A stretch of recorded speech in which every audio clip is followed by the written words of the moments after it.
Ahoy! You all excited for the Season 4 roadmap? Because this is it. Nope, this is not a joke. This is in fact how the roadmap would look like if we actually show what is included and what is not included. Now, we had a lot of doubters at the beginning of the year saying that they will not be able to do 4 seasons in a year, and I said it would be ridiculous if they didn't do that after they knew how much pressure is on them to do things right this time. They did manage to do Season 4, but a very, very slimmed down version. Let's talk a little bit about the different aspects here. We're still getting a season story. That's a new storyline with 4 solo trials. It revolves around the Varangian Knights again, and they said they have done a lot for the PvE group players, a lot for the PvP players recently, and now they wanted to do something for the solo players. I will just not comment on that and rather just move on to the next thing. We are not getting a season trial with Mutators. In fact, we are maybe not getting Mutators at all. The season trial is getting moved to Season 5 and probably won't have Mutators. They're leaning heavily against that, and it will be a 10-man trial. This is a major concern to me. First of all, this would have been one of the major content pieces for Season 4, and I have said this often enough now, they need to carry the momentum from the expansion as much as possible. This would have been a big piece of content for people that are still playing after the expansion to stick around for, that will now be delayed by another 3 months roughly, maybe, depending on how long the seasons will be from now on. From all we have seen, any kind of raid content needs a mutation version. The hatchery is stupid easy for most players and it's just a mindless grind, but you will have some people that find it challenging enough. The Sandworm raid has only been beaten by a fraction of the player base, but many of those players find it too easy. So the best way to solve that and let everyone enjoy the content their way is to have multiple difficulty levels, which is what they would do with Mutators here. Them leaning against that without any explanation is a huge question mark to me, especially since this is a 10-man trial, so again, hatchery is just mind-numbing to most players, and if it's on that same level, then that's not going to be much content for anyone who plays the game seriously.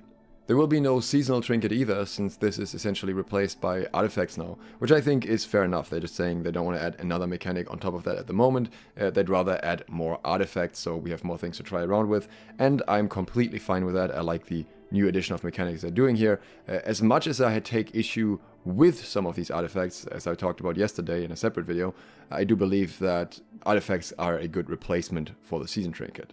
There will also not be another update to the main story quest for now, because they say they are not happy with the last main story quest update and want to put in extra time. I haven't played the last main story quest update, so I really don't know what the reception here is, but I guess what they're seeing is that players are still dropping around the same level, are still leaving the game around the same level, so they want to improve that first, which is fine with me. The main story quest is not my personal focus. The new expedition, Glacial Tarn, is fortunately still coming. This is basically the frost part of Forge. You have new ice mobs in here, Lost and Varangian, and there's a huge boss fight at the end. For example, one thing they mentioned is that the boss can destroy bridges and you can rebuild them during the fight. It looks very interesting, it looks very fun. It definitely looks like a cool element of the game, but especially with the current switching mutation system, I cannot see this keeping people busy for 3 months. Originally there was a plan to add a new Heartrune with the expedition, which they scrapped, saying they want to balance the current ones first and they don't think adding more and more Heartrunes is a good idea. I agree with that, I'm fine with that. The Heartrune, in my opinion, wouldn't have been a major piece of content by itself anyways, and they are kind of working the other ones into a usable state, so I'm fine with that part. The seasonal and world events from last year are coming back. There's a new Legacy of Crassus pickaxe with a unique skin, and you can get 2 new statues of Cyclopses for your house. The Winter Convergence event gets a little bit more. There will be more meteor showers across the world, and you will need that because there are new armors, new emotes, and a new resource, which is a so-called Pristine Gleamite Chunk, which has a 7-day cooldown after you buy it, and guarantees a 700 gear score item with fixed perks, they say. They didn't specify if you're fixing the perks or that item is. I think it's that item, so I think this is some preset perks, but probably some Frost achievement on there or something. It's gonna be decent, I would assume, but maybe not best at SLOTH. But rewards are rewards. What also is relevant to me is how the event is set up, and it seems like it's the same thing as last year, where both events are basically just world bosses that you need to zerg over and over. This is especially unfortunate in context of the winter event, which in my opinion was better in the year before it was a zerg fest and you actually had to do a little quest like that. In my opinion, was a lot more fun. Crossworld arenas and expeditions are not coming with the start of the season, but according to the dev blog, they are now coming later in the same season. And the reason for that is that they want to tie this with another new system, which is a new group finder. So this will be a one-click group finder with Crossworld expeditions. You can queue as solo, as a group.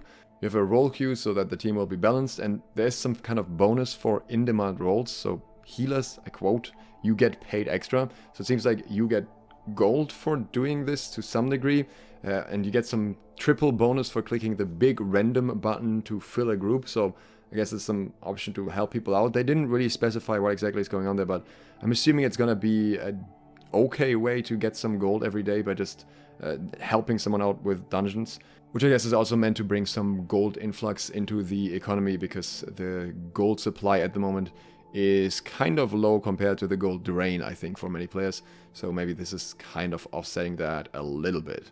If you go into these pugs, you also get a 15% damage buff and healing buffs. So this is only in the random groups and not in the pre-made setups. It sounds like the old group finder may still exist. Hopefully it does, because I don't want to use random queue for M3s for sure. But those random groups with the bonus cannot be on the leaderboards. I am somewhat skeptical about this feature. I don't know how this is executed, so I'll let myself get surprised here, but then again, I might just run pre-made groups anyways and not worry about it.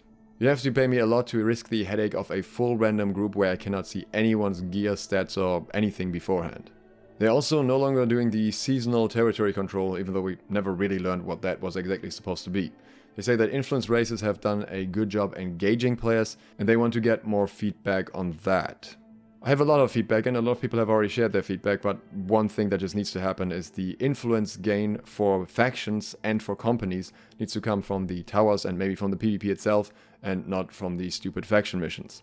At this point, it's just people who actually want to PvP versus Zergs that just run trains of missions in order to finish as quickly as possible. Last but not least, we also get a new season pass, but in many ways that is not so much content for us, but rather something for them to monetize, so I can only half rate that as a feature. They're also doing one more thing that is not on the list here, which is the inventory UI changes that were kind of teased on an earlier PTR, allowing you to entirely rearrange your inventory. You can just have it in one column, you can move things from left to right, you can change the order and all that, which is great, especially if you keep some things in inventory at all times. You know, put the consumables up top. I like that, so just a bit of quality of life here, which is good.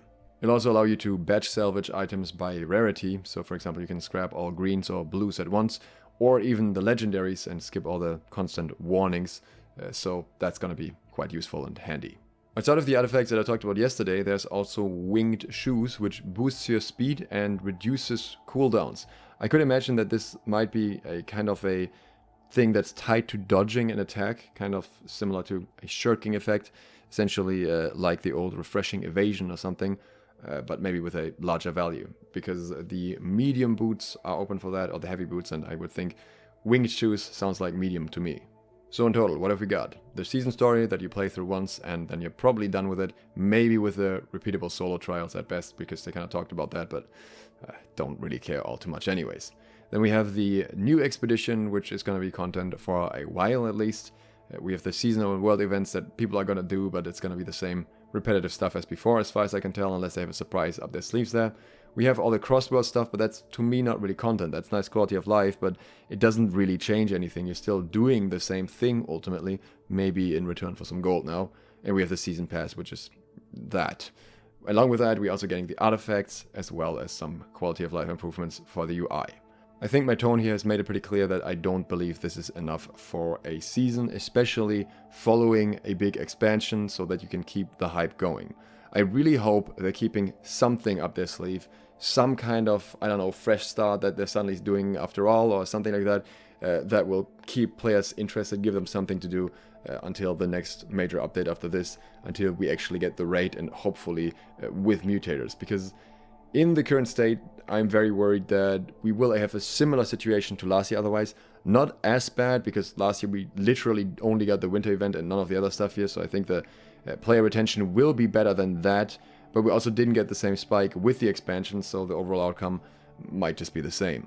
I fully understand that sometimes things change during development, especially because the team working on New World is clearly not particularly large. Even though they are under the Amazon umbrella, they seem to be very much their own thing. So yeah, complications arise, but that doesn't mean that I'm going to be happy with basically half of the content for the season being taken away. For all I care, put the bugged 20-man expeditions back in and take them off the leaderboards and reduce the rewards that you get from them so people have something funny to do in the meantime. I don't know. Just anything to bridge us over to the next major piece of content, especially, once again, as always, for PvP. I'm sure the artifact grind especially will keep me personally busy for a while because I just like collecting them, but I can also acknowledge that that in many ways is recycling old content because you go into the same dungeons again you already cleared just to get this artifact and you have to run them many times. They didn't say anything about a luck save mechanic for dungeons yet, or for anything except open world really, so there are still a lot of question marks in that regard as well. The PTR is coming tomorrow, so hopefully that will come with some good news that we didn't hear here yet. We'll of course update you about that, so consider subscribing and clicking the bell if you want to get notified. Also, the rapier guide should be in between that. Additionally, if you want to get early trading tips, this is always especially important around PTR times where I post them as quickly as I can with all the changes that we're finding, then consider supporting me on Patreon. Thanks to all of my patrons who already do exactly that. And thank you for watching. SLOTH out.